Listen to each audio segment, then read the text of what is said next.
The issue of risk is really interesting because the real issue is not the actual risk on the ground, it's the perception of risk.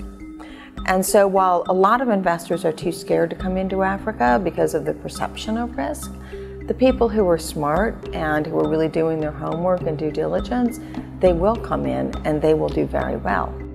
I think there are a lot of myths about investing in Africa and risks. I think one that isn't talked about enough is the risk of time. Doing your first deal in a market takes a long time, whether it's in the power sector, in agriculture, or finance.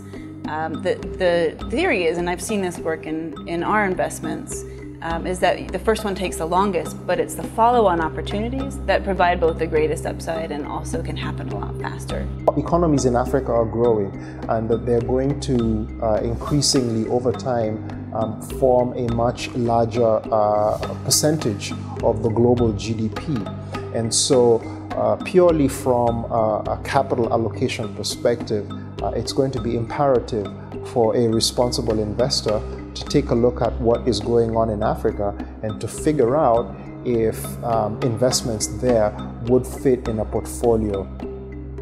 Just another thing that, of course, is always attractive to investors is that you can get very high margins in Africa still, particularly in sort of product areas, service areas that are new. There are opportunities there, but of course, because it's new for some businesses, it takes a little bit of patience. But my own view is there are tremendous returns. Returns economically, but more important, I think it's very rewarding to see the kind of growth that's there in being part of the African success story. You know, the Africa of 20 years ago, today you wouldn't recognize it. You wouldn't recognize the Africa of 10 years ago.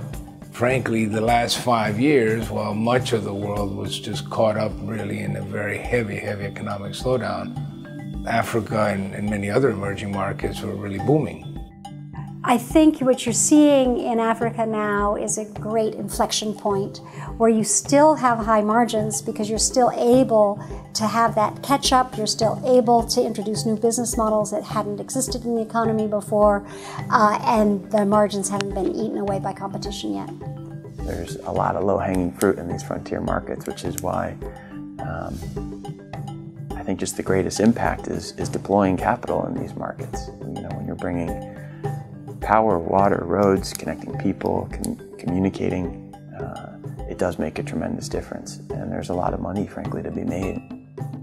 There is a harder entry point into Africa. It takes a little bit longer. But then once you're there, the opportunities are growing. So no, it's not rosy everywhere, but certainly the direction is very positive for investors looking at opportunities. The real key is identifying where are the best opportunities, both in terms of return to the investor, as well as the potential return to the general environment that they're investing into.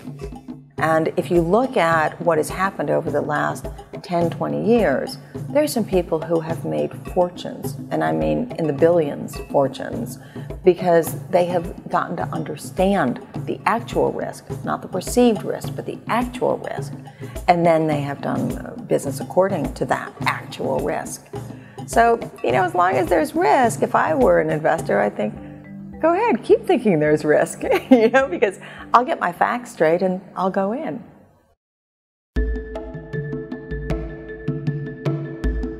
The key misperceptions about investing in Nigeria is people assume it's a 100% corrupt society.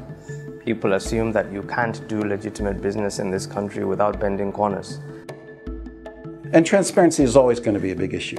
The whole issue, because the stories they hear about corruption in countries really puts them off because they don't know how much of their profits they're actually going to be able to recoup, because so much goes out the door in terms of, they think, perceptions to local vendors and officials and related companies. Indeed, there's corruption in Nigeria, just like there is in other African countries, just like there is in any other country of the world. We find that the concerns around corruption are probably overblown to the extent that investors can actually find sectors to engage in, local partners to work in, and ways to be very much engaged in productive business. We choose our clients carefully, and our clients also choose us carefully. And so when you have the right clients, You have clients who understand why they need assistance from Accenture, who values what we bring to the table, and who are doing it from a purely business point of view, not from personal gains. Such clients worry more about the business and they don't ask us for anything.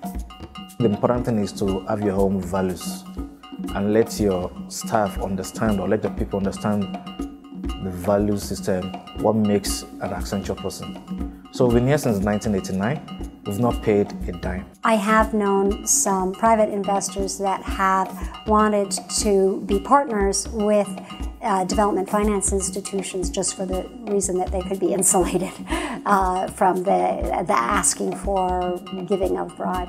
You know, I think that most African leaders that I've spoken with know it's a challenge, and they're taking steps to fight corruption. We have programs in the U.S. that are trying to be helpful. Millennium Challenge Corporation is trying to help countries take on their corruption problems. So corruption's a challenge, and I think we have to go into any markets with both eyes open. We advise our investors to play the long-term game, and certainly being involved in